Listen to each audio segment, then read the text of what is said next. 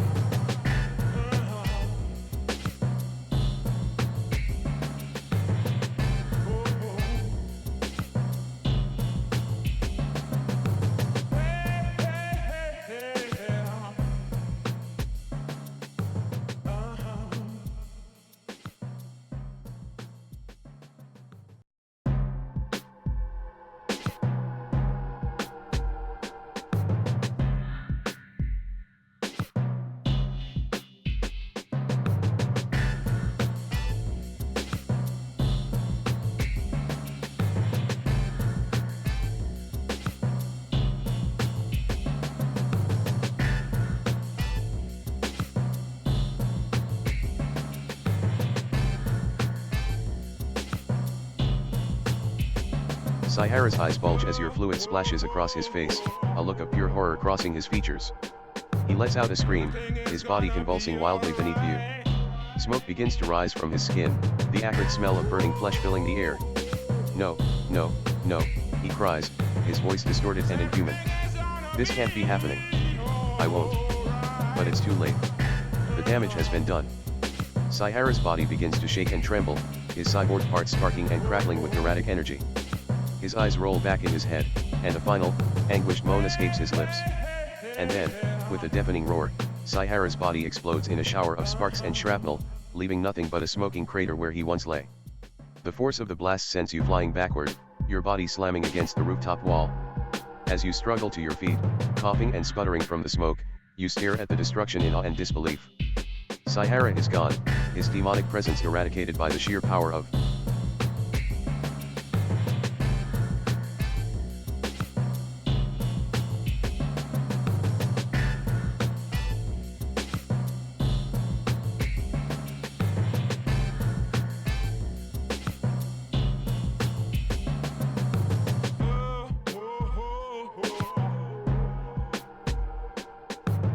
Everything is gonna be alright.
Suddenly, a shot rings out, the sound echoing off the prison walls.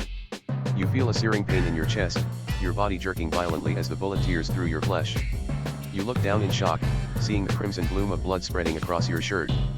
You stagger back, your vision swimming and your legs growing weak. In the distance, you see the warden quote, lowering his gun with a smirk on his face. "I'm sorry, Sejima," he says, his voice cold and unapologetic. You collapse to the ground, your hands pressing against the wound as you try to staunch the flow of blood. The pain is unbearable, the world fading in and out of focus. You can hear the warden's footsteps approaching, his voice growing fainter as you slip into unconsciousness. Your eyes flutter closed, your last thoughts of Connie, of the life you wish you could have shared with her. As the darkness takes you, you pray that somehow, someway, your sacrifice will be enough to save her from the fate that awaits her.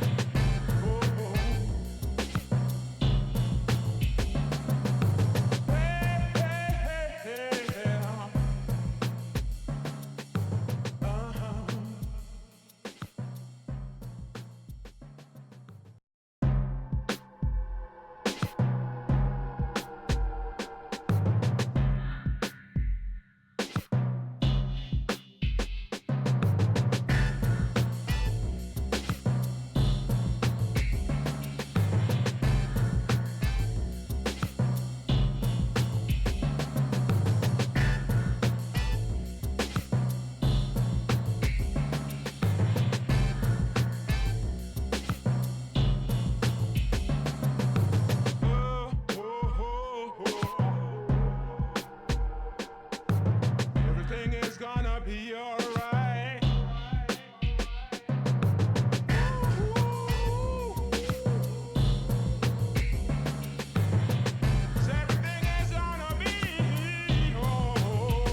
Everything is gonna be alright.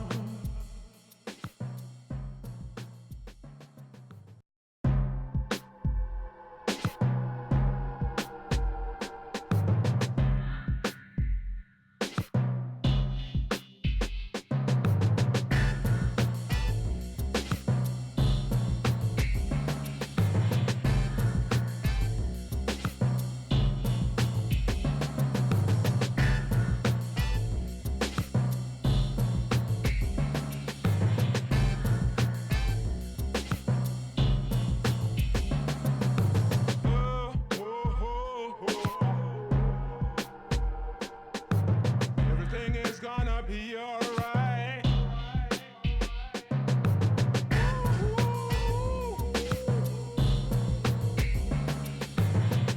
Everything is gonna be alright. As you struggle to stay conscious, you hear a loud gasp from the warden. He clutches at his chest, his face contorting in agony. No, he wheezes, "Not now." His legs give out and he collapses to the ground, his body convulsing. You watch in disbelief as the warden suffers a massive heart attack right before your eyes. His eyes roll back in his head, his breathing becoming shallow and labored. You're in too much pain to move, your vision fading in and out. But you know that if you don't act now, you'll both die here on this rooftop. With the last of your strength, you drag yourself towards the warden, fishing in his pockets for the keys to the infirmary. You find them, your fingers brushing against the cold metal. You grip them tightly, using them to haul yourself to your feet. Every step is agony, your wound pulsing with pain. But you know you have to keep moving, to stay alive long enough to reach safety. As you stagger across the rooftop, the warden's groans fading behind you, you pray that you'll make it. Everything is gonna be alright.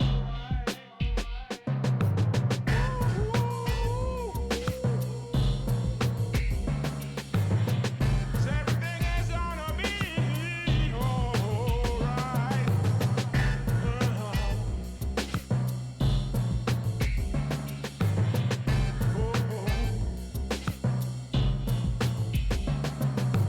Hey, hey, hey, hey.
As you stagger across the rooftop, your vision blurring and your strength fading, a sudden gust of wind catches your attention.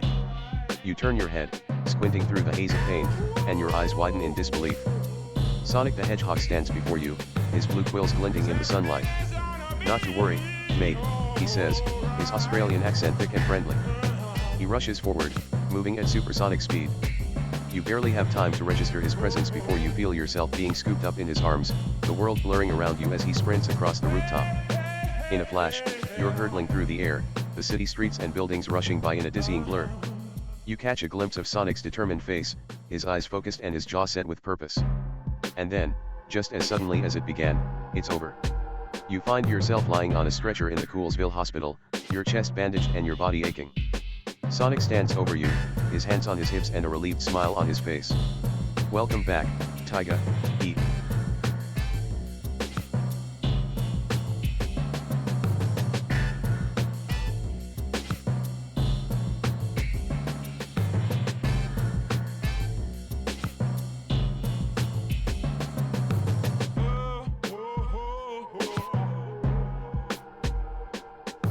Everything is gonna be alright.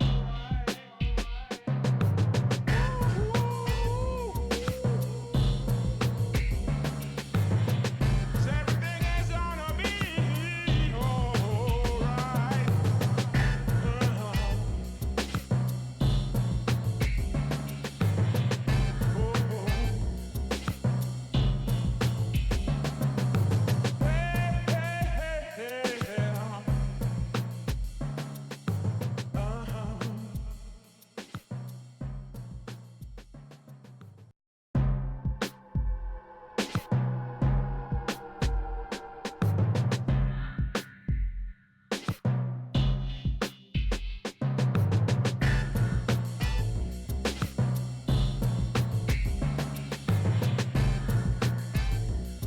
gonna be alright.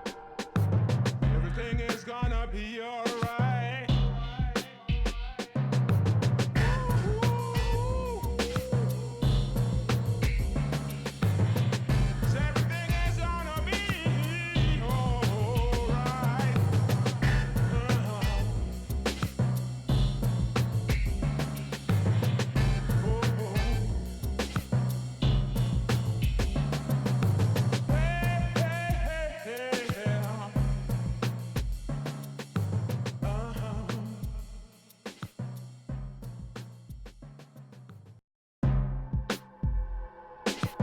Everything is gonna be alright.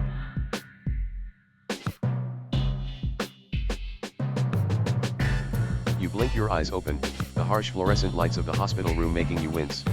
A nurse leans over you, her face etched with concern. "Mr. Sejima," she says softly, "you're awake." You try to sit up, but a wave of pain washes over you, your injured chest screaming in protest. "I've been better," you rasp, your throat dry and scratchy. The nurse helps you to a sitting position, adjusting your pillow behind your back. "You're lucky to be alive," she says, her voice hushed. "We got word that Shadow the Hedgehog brought the warden here, too." Your eyes widen in surprise. "Shadow? Here," you mutter in disbelief. The nurse nods, a wry smile on her lips. "He insisted on seeing you. Said he had some things to talk about." She steps back, allowing you to swing your legs over the side of the bed. You shake your head, wincing as the motion sends a fresh wave of pain through your body. "I've got..."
nurse looks at you with concern, her eyes wide. Mr.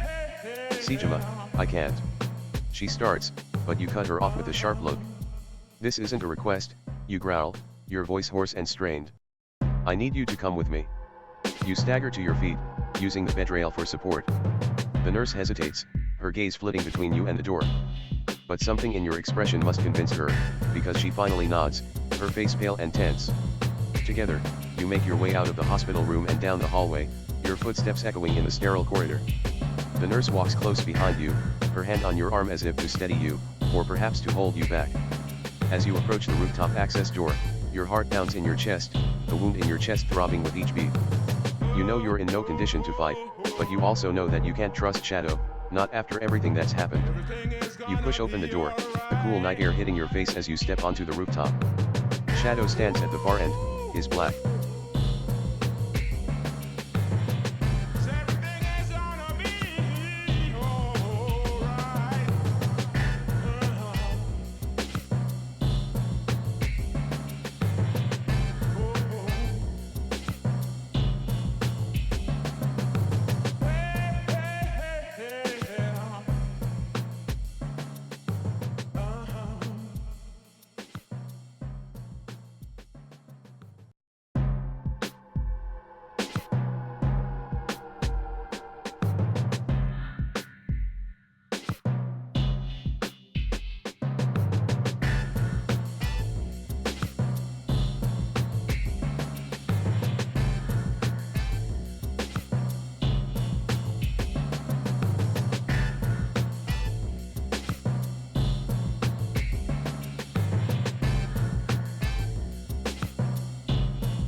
The rooftop door slams shut behind you, the sound echoing in the still night air. You stumble forward, your vision swimming and your legs unsteady. The nurse follows close behind, her hand gripping your arm tightly. Shadow stands at the far end of the rooftop, his black quills gleaming under the moonlight.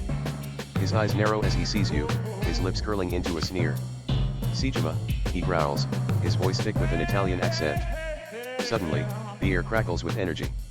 You whirl around, your eyes widening as Sonic materializes next to you, his blue quills bristling with anger. You stay away from him, Shadow, he snarls, stepping between you and the dark hedgehog. Shadow laughs, a harsh, mocking sound. Out of the way, slowpoke. This isn't your concern. He takes a step forward, his fists clenched at his sides.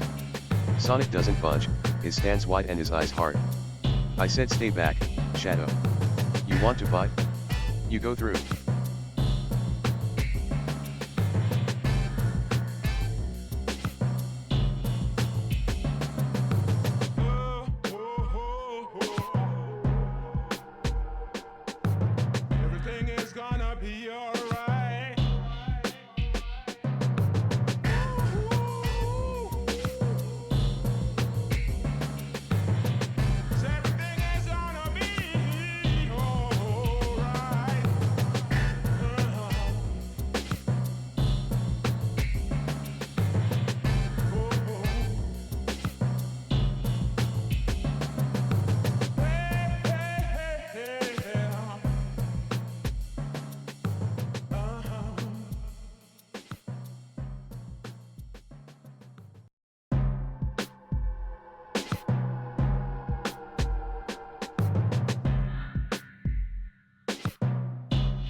You stare at Warden quote, your heart pounding in your chest. The hole in your chest throbs with pain, but you know you can't let it stop you. Not now, not when so much is at stake. You reach inside the wound, your fingers brushing against your exposed heart. The sensation is strange, almost surreal, but you push the thought aside. You need to focus, to prepare yourself for the fight to come. Warden quote assumes a fighting stance, his eyes hard and unyielding. You've caused me nothing but trouble, Sejima, he growls, his voice low and menacing. But it ends now. You take a deep breath, steeling yourself for the confrontation. You know you're no match for quote in your current state, but you also know that you can't run away, not when so much is at stake.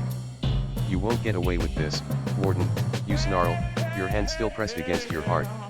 The two of you circle each other, your eyes locked and your bodies tensed.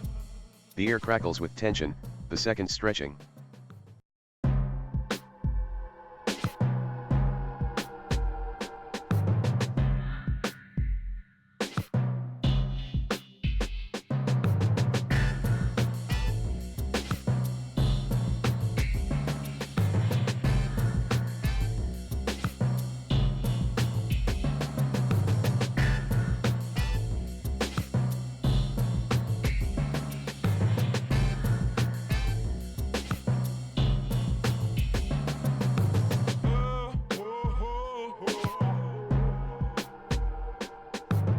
Everything is gonna be alright.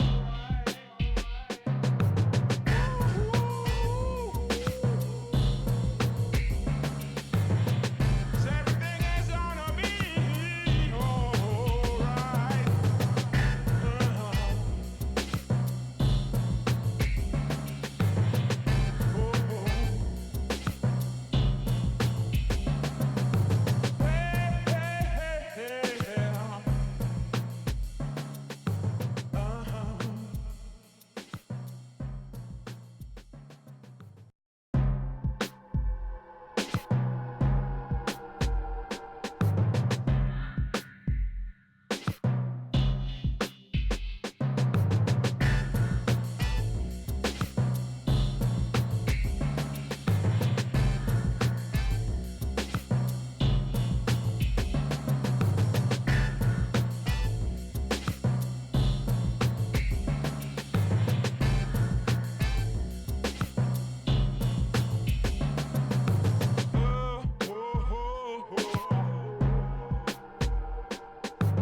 Everything is gonna be alright.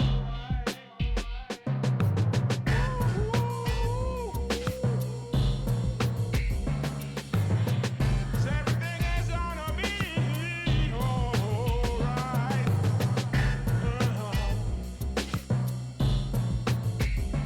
is gonna be alright.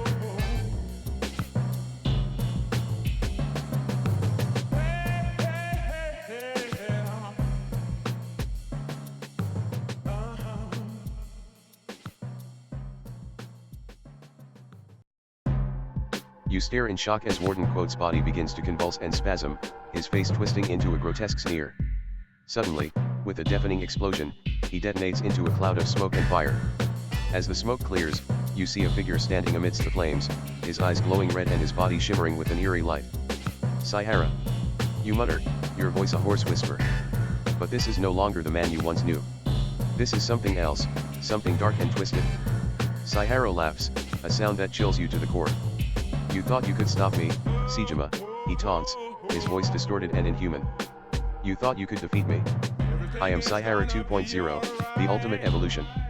He lunges at you, his body moving with unnatural speed and grace. You stagger back, your hand still pressed against your heart, trying to shield yourself from the onslaught. But Saihara is too fast, too powerful. His fists connect with your body, each blow sending shockwaves of pain through your system.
As you stagger back from Sahara's relentless onslaught, a strange sensation washes over you.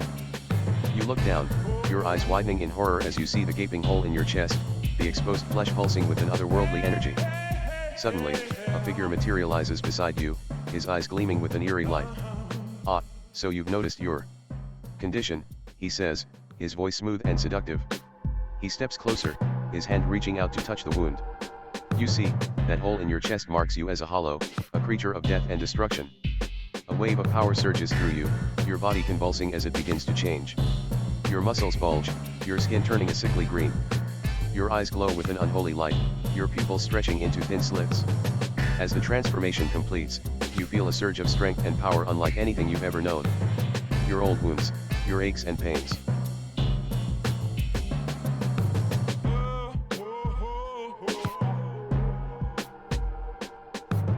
Everything is gonna be alright.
Everything is gonna be alright. Everything is gonna be alright.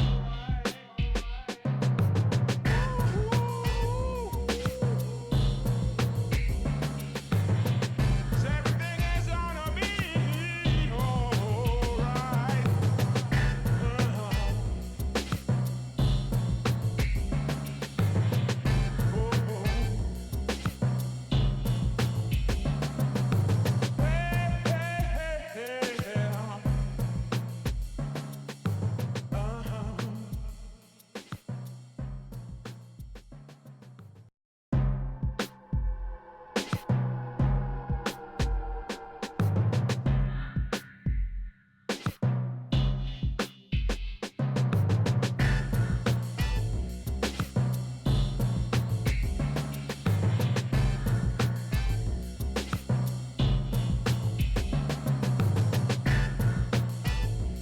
is gonna be alright.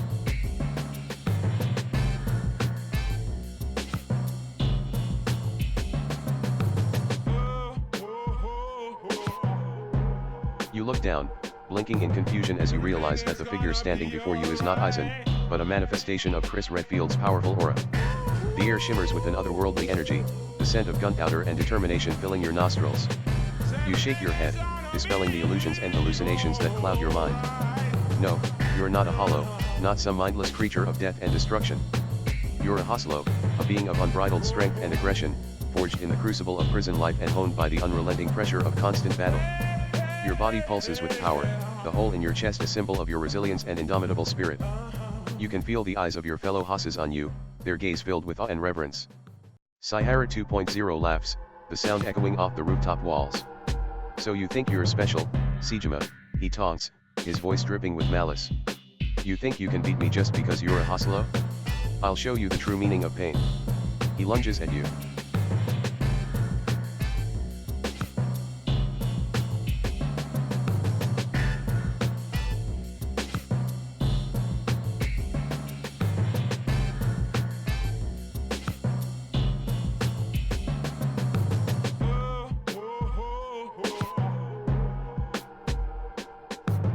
Everything is gonna be alright.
You easily parry Cyhara 2.0's attacks, his blows feeling like little more than mosquito bites against your skin.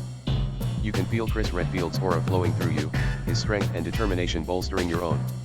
With a roar, you unleash your most powerful attack, your fist connecting with Cyhara's face with the force of a meteor strike. The cyborg's head snaps back, his body crumpling to the ground like a rag doll. You stand over him, your chest heaving and your muscles rippling with power. Cyhara 2.0 looks up at you, his eyes glowing with a strange, otherworldly light. You can't kill me, he gasps, his voice distorted and electronic. I am inevitable. You sneer down at him, your hand tightening around his throat. The future belongs to those who fight for it, you growl, your voice a low rumble. With a final, decisive squeeze, you silence Cyhara's mocking laughter, his body going limp in your grasp. You let him drop to the ground, your eyes scanning the rooftop.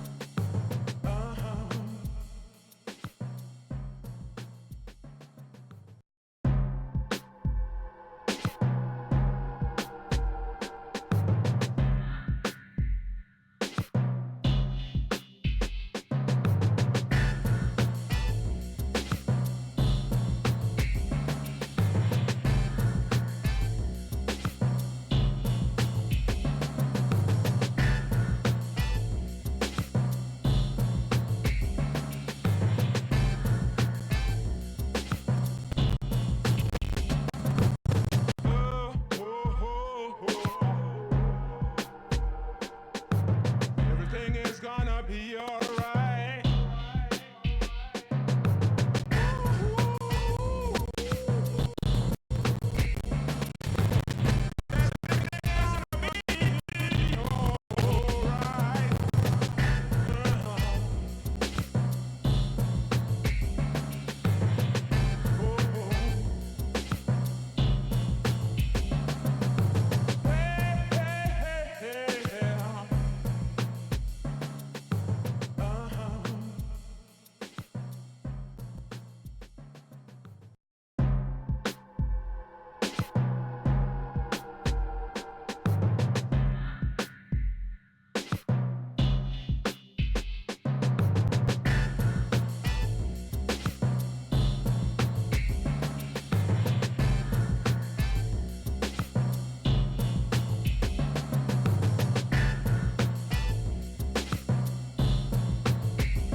Everything is gonna be alright.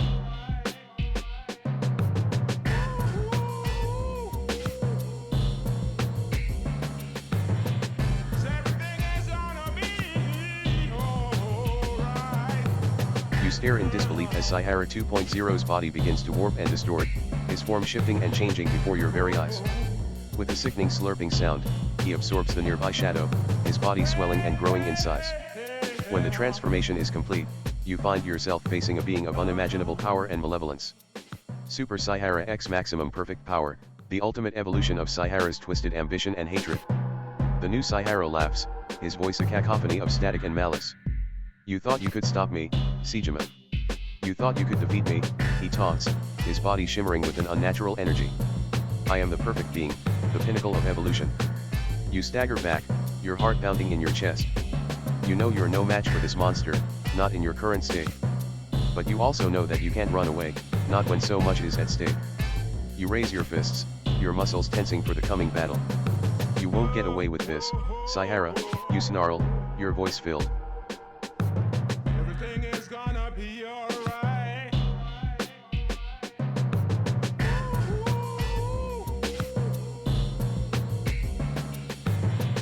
Everything is gonna be alright.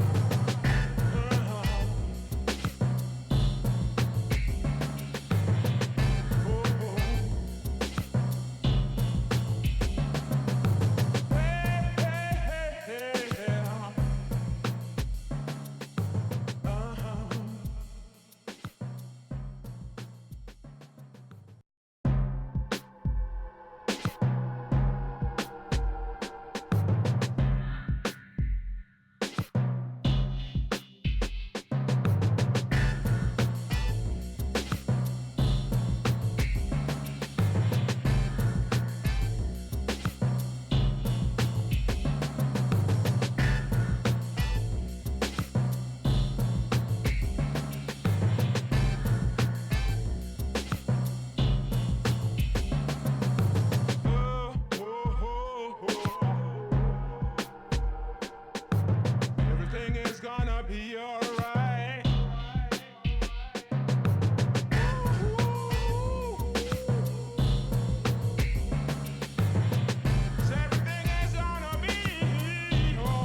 chance.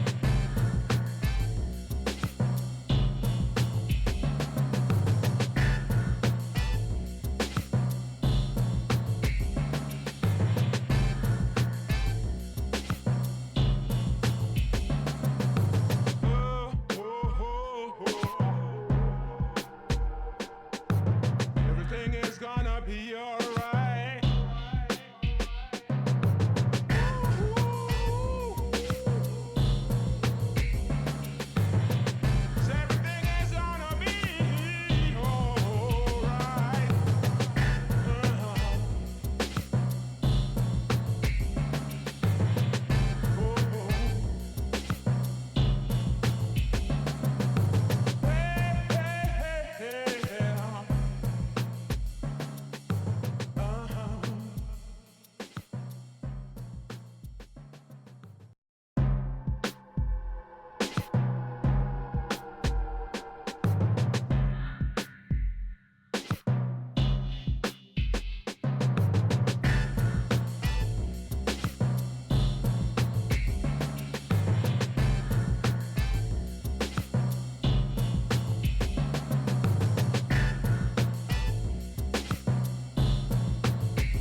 Everything is gonna be alright. Everything is gonna be alright.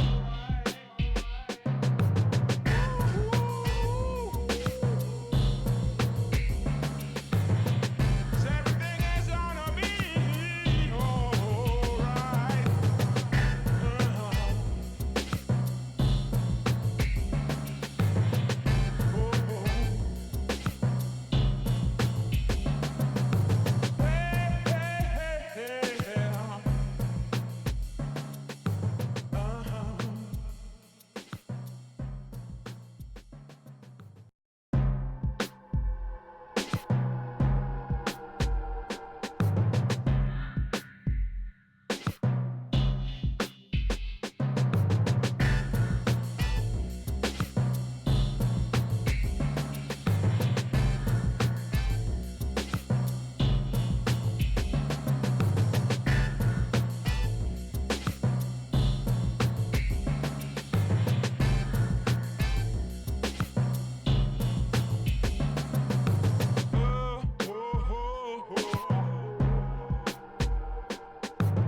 Everything is gonna be alright. Your mind races as you recall the faces of those who have stood by you, fought beside you, and believed in you. Billy, your faithful cellmate and friend. Scope, the mysterious hacker with a heart of gold. Shinjo, the young prodigy who looked up to you. Green, the cyborg with a soul. Chad, the warden who tried to do right. Quote, the man who wanted to save the prison. Sonic, the speedy hedgehog who came to your aid. Terry, the man who fought for his family. They're all counting on you, Sejima. You can't let them down. You can't let this monster win.